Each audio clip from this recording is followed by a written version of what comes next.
ايه رايكم في الصوت ده؟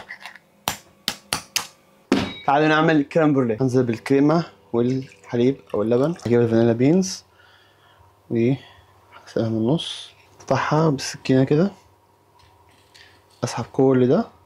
بعد كده خلاص هحط الفانيلا مع البينه ديت، هحطها جواها مش هرميها، هدفيها بس شويه عشان انفيوز الفانيلا. انا خلاص بدا يدفى وطلع دخان، هغطيه بالبلاستيك راب. خلاص بعد ما غطيته بس بالمقص او السكينه هعمل كام فتحه كده عشان ايه؟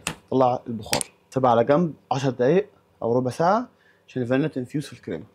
هنزل بالصفار سكر واقلب على طول، ما اسيبش السكر فوق البيض بدون ما اقلب. كده خلاص هصفي بس الكريمه من الفانيلا. خلاص قلبت البيض مع السكر، هنزل بالكريمه شويه بشويه، اعمل بيض بس تمبرنج واقلبها. رجعت تاني هنا عشان اعرف ادلقها في الرامكنز صينيه. هنزل بالكريم بروليه فيهم، هجيب ميه مغليه من الجنب كده انزل بيها لحد تقريبا تلات ارباعها. خلاص خلصت الميه، هدخلها الفرن على درجه حراره 100 لمده من ساعه، ساعه وربع. بس يا جماعه استوت. لما توصل اللي هي من النص لسه طريق لسه تتحرك ولكن من الاطراف ثابته، يبقى كده استوت. جبت الكريم بروليه وبس شويه سكر، هوزعها كويس، ابدا احرق السكر من الاطراف.